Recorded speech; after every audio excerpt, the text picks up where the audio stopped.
Hello students, welcome to think study. बच्चों, अध्याय 6 जो कि जैव प्रक्रम है, इस अध्याय में आज हम बात करेंगे मानव श्वसन तंत्र की। तो मनुष्य में जो वायु होती है वो शरीर के अंदर नासाद्वार के द्वारा होकर जाती है, और नासाद्वार से होकर गुजरने वाली जो वायु होती है वो मार्ग में उपस्थित महीन बालों तथा श्लेष्मा की परत द्वारा छन कर शरीर के अंदर जाती है, जिसके कारण वायु में जो अशुद्धियाँ होती हैं जैसे कि धूल इत्यादि वो दूर हो जाती हैं और शुद्ध वायु जो है शरीर के अंदर प्रवेश करती है। तो वायु जो है वो नासाद्वार के द्वारा ग्रसनी से होते हुए कंठ तक आती है। तो इस फिगर में आप लोग देख सकते हैं, कंठ में जो उपास्थ के वलय होते हैं, ये वलय जो है वायु मार्ग को निपतित होने या कोलैप्स होने या नष्ट होने से बचाते हैं। अब ये जो वायु है ये कंठ से होते हुए श्वास नली में आती है, और वायु जो है श्वास नली में आ गई। अब इसके बाद यही वायु फेफड़े में प्रवेश करेगी। तो फेफड़े में क्या होता है, श्वसनी होती है, और ये जो श्वसनी होती है वो छोटी छोटी नलिकाओं, जिन्हें हम श्वसनिका कहते हैं, उनमें बटी होती है।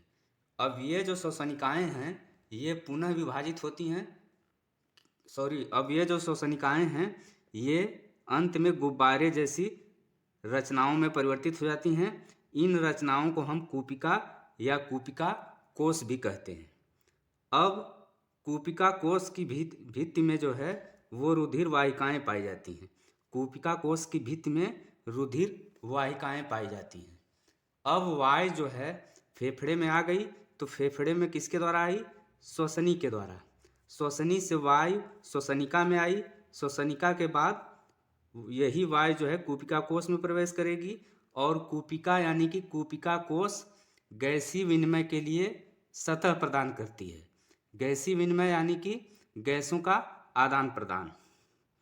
अब हम बात करते हैं मानव श्वसन क्रिया के बारे में, यानी कि मनुष्य में श्वसन क्रिया कैसे होती है। स्टूडेंट्स, मनुष्य में श्वसन क्रिया जो होती है वो दो चरणों में होती है।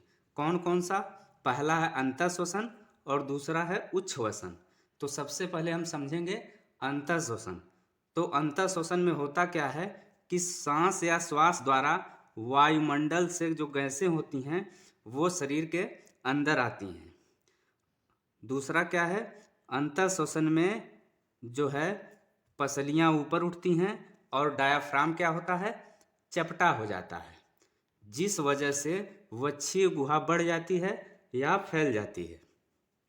तीसरा क्या है, पसलियों से जो संलग्न पेशियां होती हैं वो सिकुड़ती हैं, यानी पसलियों से जो पेशियां लगी होती हैं वो सिकुड़ती हैं। चौथा क्या है, वक्ष जो होता है ऊपर तथा बाहर की ओर गति करता है। पांचवा क्या है, अंतः श्वसन में गुहा में, किस गुहा में, वक्ष गुहा में वायु दाब कम हो जाता है तथा वायु क्या होती है, फेफड़ों में भर जाती है। जाहिर सी बात है, जब गुहा में वायु दाब कम होगा तो वायु जो है फेफड़ों में भर जाएगी। नेक्स्ट हम बात करेंगे उच्छ्वसन की। उच्छ्वसन में क्या होता है, फेफड़ों से वायु या गैसों को बाहर निकाला जाता है। वायु या गैसों से हमारा मतलब है कार्बन डाइऑक्साइड। दूसरा क्या है, वक्षीय गुहा जो होती है ये अपने मूल आकार में वापस आ जाती है, और साथ ही साथ जो डायफ्राम होता है वो पुनः अपने आकार में वापस आ जाता है। तीसरे पॉइंट की बात करें तो इनमें जो है पेशियां शिथिल हो जाती हैं। उच्छ्वसन में पसलियों से जो संलग्न पेशियां होती हैं वो शिथिल हो जाती हैं।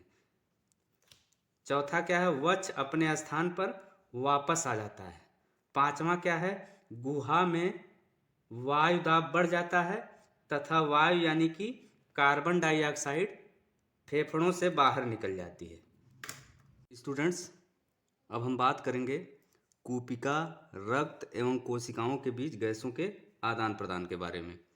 तो फर्स्ट, कूपिका में जो वायु होती है वो वायु ऑक्सीजन युक्त होती है, यानी इस वायु में ऑक्सीजन पाई जाती है, और यही ऑक्सीजन कूपिका की जो भित्ति होती है उनमें उपस्थित रक्त वाहिकाओं में पहुंच जाती है, और जो रक्त वाहिकाओं में रक्त होता है, इस रक्त में लाल रुधिर कणिकाएं होती हैं, यानी कि आरबीसी होती हैं। और इन्हीं लाल रुधिर कणिकाओं में जो हीमोग्लोबिन होता है, उसके साथ मिलकर यह ऑक्सीजन HbO2 बनाती है। और इसके बाद ऑक्सीजन जो है धमनियों द्वारा कोशिकाओं में ले जाई जाती है। और ऑक्सीजन जब कोशिकाओं में पहुंचती है तो इन कोशिकाओं में ग्लूकोज का ऑक्सीकरण होता है, जिसके फलस्वरूप कार्बन डाइऑक्साइड का उत्पादन इन कोशिकाओं में होता है। अब इस कार्बन डाइऑक्साइड को कोशिकाओं से बाहर ले जाना जरूरी होता है। क्यों जरूरी होता है? क्योंकि ये कार्बन डाइऑक्साइड विषैली होती हैं।